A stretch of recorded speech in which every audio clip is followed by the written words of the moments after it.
Hola,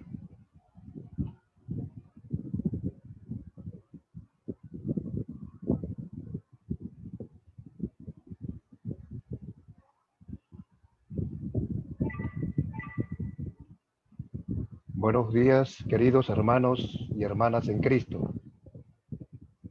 Este video creado es para invitarte a estudiar la Biblia con nosotros, para lo cual utilizaremos un método sencillo y muy fácil para el aprendizaje, en el cual veremos uno a uno los 4 conceptos claves de la Biblia, los cuales son el pecado, la gracia, la fe y las obras.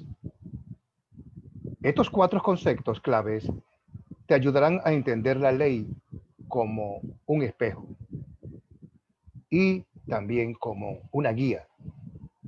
También te ayudarán a comprender el mensaje del Evangelio de salvación por la gracia a través de la fe. Estos conceptos serán enseñados a través de una serie de historias bíblicas que permiten ilustrar cada punto. Y en cada historia utilizaremos el método el cual llamamos las 4C. Este método es lo más novedoso, práctico, sencillo y fácil para estudiar las Santas Escrituras, en las cuales vamos a aplicar el captar, el contar, el considerar y el consolidar. Vamos a hablar un poquito de lo que es captar. Captar es la introducción, el gancho, lo que invita a las personas a prestar su atención. Te llevaremos a un tema muy actual. El contar, cualquier texto bíblico lo convertimos en historia, el cual lo podemos contar en forma, bien sea leída o contándola.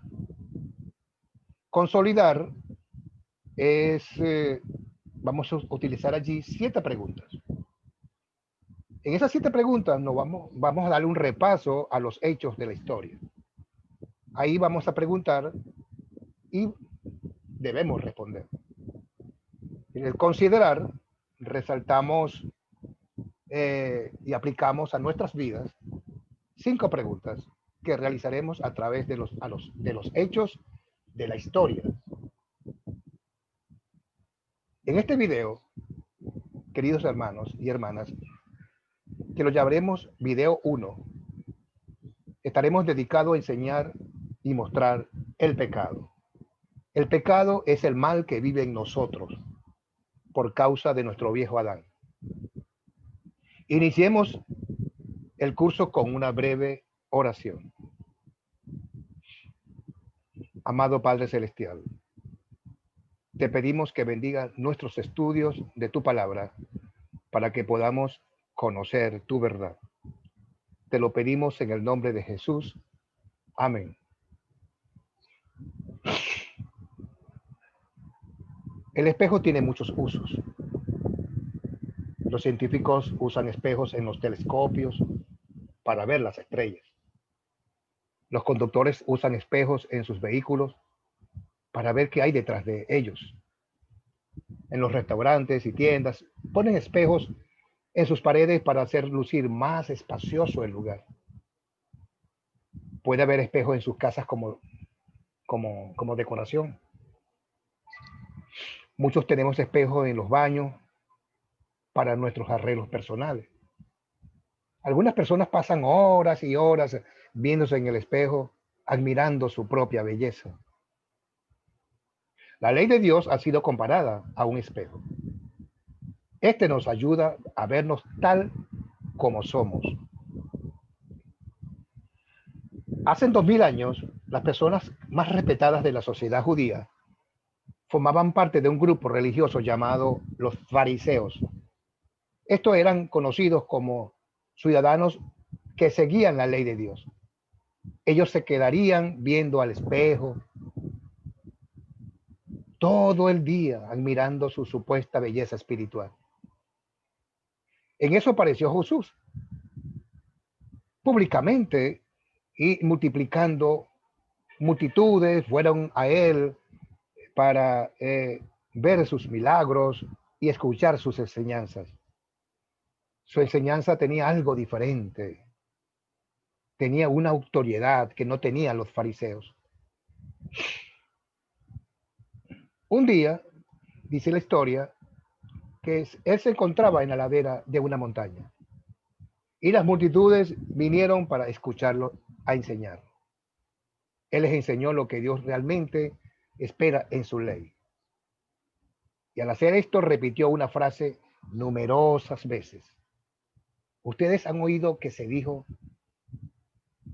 ustedes han oído que se dijo. Cada vez Jesús entonces recitó uno de los mandamientos de Dios y mostró que guardar la ley no es un asunto externo, era algo más profundo, era un asunto que venía del corazón. Vamos a leer una historia de Jesús mientras enseñaba en el Sermón del Monte. Eso lo encontramos en Mateo 5, en los versículos del 20 al 48. Y la historia dice así. Dice Jesús, yo les digo que si la justicia de ustedes no es mayor que la de los escribas y de los fariseos, ustedes no entrarán en el reino de los cielos. Ustedes han oído que se dijo a los antiguos, no matarás, y que cualquiera que mate será culpable de juicio. Yo les digo que cualquiera que se enoje contra su hermano será culpable de juicio. Y cualquiera que a su hermano le diga necio será culpable ante el concilio. Y cualquiera que le diga fatuo quedará expuesto al infierno de fuego. Por lo tanto, si traes tu ofrenda al altar y ve y concíliate primero con tu hermano, y después de eso vuelve y presenta tu ofrenda.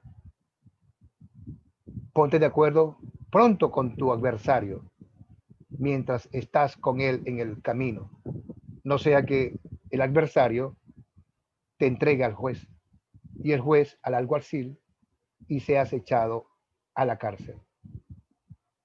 Te digo que no saldrás de allí hasta que no pagues el último centavo. Ustedes han oído que fue dicho, no cometerás adulterio. Pues yo les digo que cualquiera que mire con deseos a una mujer ya adulteró con ella en su corazón. Por tanto, si tu ojo derecho te hace caer en pecado, sácalo y deshazte de él. Es mejor que se pierda uno de tus miembros y que no quede tu cuerpo sea echado al infierno. Por tanto, si tu ojo derecho te hace caer en pecado, sácatelo y hazte de él. Y si tu mano derecha te hace caer en pecado, córtatela y háztela y hazte de ella. Es mejor que se pierda uno de tus miembros y no que todo tu cuerpo sea echado al infierno. También fue dicho que cualquiera que se divorcia de su mujer debe darle un certificado de divorcio.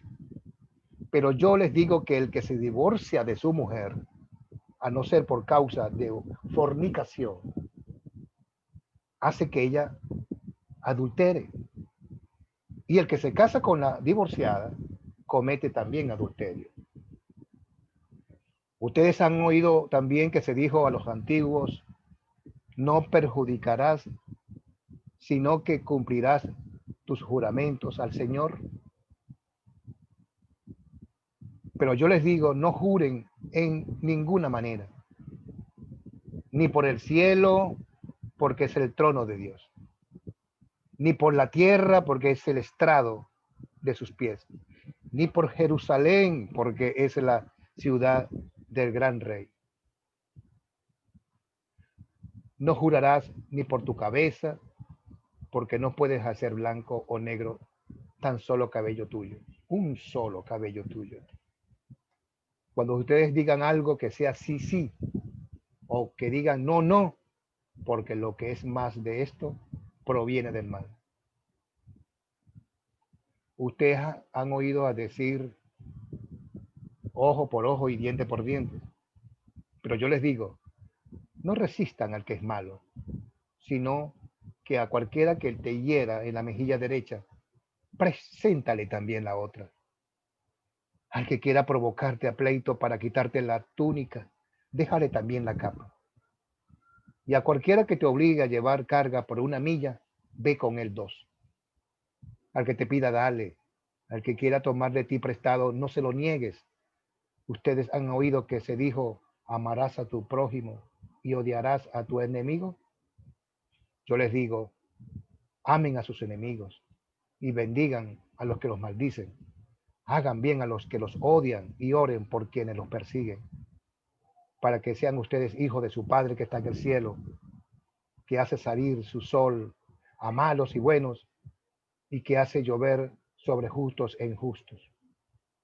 Pero si ustedes aman solamente a quienes los aman, ¿qué recompensa tendrás? ¿Acaso no hacen lo mismo los cobardes, los cobradores de impuestos? Si ustedes saludan solamente a sus hermanos, ¿qué hacen de más? ¿Acaso no hacen lo mismo los paganos? Por lo tanto, sean ustedes perfectos como su Padre, que está en los cielos, que es perfecto. Hasta aquí la historia.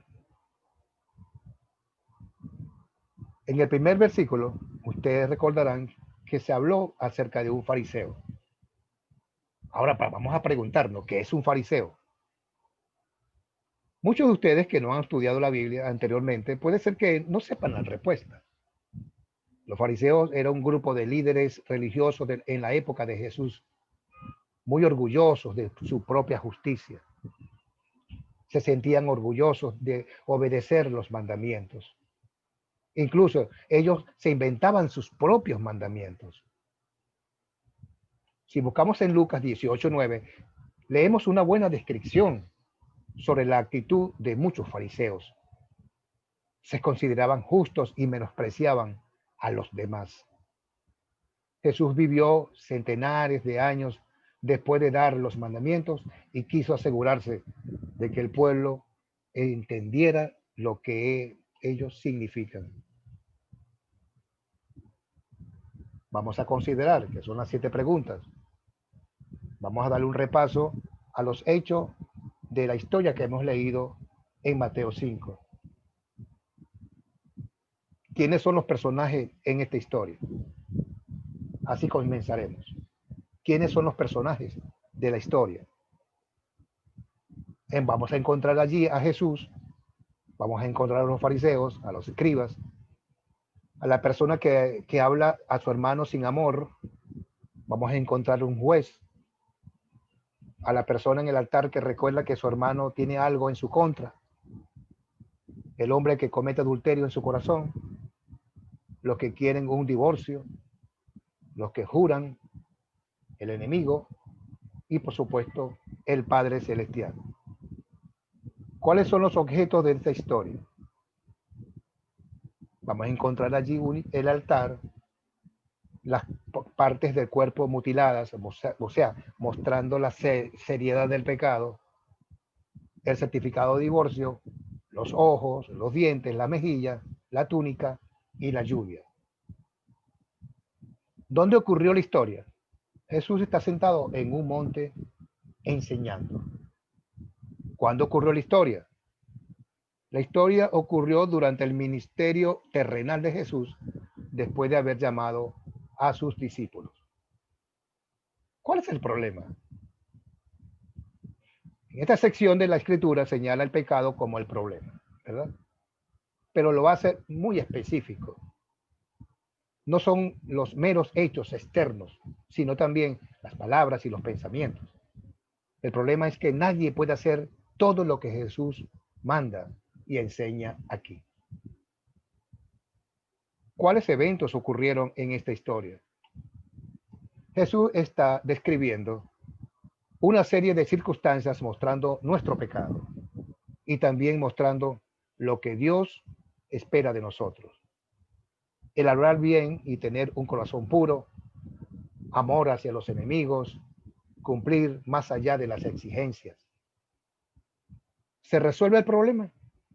No se resuelve. Queridos hermanos, mientras estemos en esta tierra, seguiremos siendo imperfectos. Nosotros, por supuesto, no somos perfectos. Así que, en este sentido, necesitamos entender que solamente Jesús puede proveer la perfección que Dios exige. Si leemos en Corintios 2, capítulo 5, versículo 21, dice, al que cometió ningún pecado por nosotros, Dios lo hizo pecador, para que en el momento nosotros fuéramos hechos justicia de Dios. Vamos a consolidar, que son las 5 preguntas que nos vamos a responder para nuestras vidas, el cual debemos de contestar. ¿De qué se trata esta historia? Es un breve resumen, la historia nos enfatiza. Aquí esto nos enfatiza que por nosotros mismos no lograremos cumplir sus mandamientos. Y por causa del pecado somos verdaderamente imperfectos. ¿Qué pecado me enseña a confesar la historia? En realidad, cada obra, cada palabra y pensamiento, todo lo que no cumpla con sus exigencias, me enseña que soy un pecador. Nos muestra lo alejado que estamos de Dios. ¿Dónde veo el amor de Dios en esta historia? El amor de Dios en esta historia es algo difícil de encontrar. Mas, sin embargo, se ve en el hecho de que nos muestra nuestro pecado. Allí comienza el amor en la historia, que Jesús nos muestra nuestro pecado como parte de su deseo amoroso, para que nosotros podamos arrepentirnos. Como nos dice el profeta Joel en su capítulo 2, versículo 13, desgárrense el corazón, no los vestidos, y vuélvanse al Señor su Dios, porque Él es misericordioso y clemente, lento para la ira y grande en misericordia, y le pesa castigar. Jesús en el monte enseña a las personas a ser perfectos como su Padre. Jesús proveyó esa perfección a través de su obediencia perfecta, la cual nos es atribuida a través de la fe. ¿Qué me enseña Dios a pedir y hacer en esta historia? Preguntémonos. Lo primero sería pedir perdón. Vamos a pedir perdón a Dios en Jesús, una vez que nos damos cuenta de que tan seguido violamos la ley. Usando la ley como un espejo, nos muestra lo pecaminoso que somos. ¿Cuándo sería una buena situación para compartir este mensaje? Con alguien que tiene una actitud farisaica, que piensa igual que un fariseo, que piensa que ha podido cumplir la ley de Dios. Los que se sienten que son perfectos y superiores a los demás. Queridos hermanas y hermanos, para culminar este concepto del pecado, vamos a concluir con 3 preguntas. ¿Qué exactamente es el pecado? Como lo vemos en Mateo 5, el pecado es cualquier pensamiento, palabra, obra que no sea perfecta, lo que no agrada a Dios. También vemos que el pecado es no hacer lo que Dios manda, o sea, la omisión. ¿Quién es culpable del pecado? Todos nosotros somos culpables, ya que no somos perfectos. ¿Qué nos hace el pecado? El pecado no, hace imposible entrar en la presencia de Dios, que es perfecto. Merecemos la muerte eterna. Nos dice también, lo buscamos y lo encontramos en Romanos 3:23, y encontramos allí que dice que por cuanto todos pecamos y somos todos destituidos de la gloria de Dios. Y en Romanos 6:23 también, porque la paga del pecado es la muerte. pero la dádiva de Dios es la vida eterna en Cristo Jesús, nuestro Señor. Queridos y queridas hermanas, hasta aquí la enseñanza de hoy. De verdad, les pido las gracias, les doy las gracias y será hasta otra gratísima oportunidad donde estaremos mostrando otra enseñanza. Que Dios me los bendiga. Amén.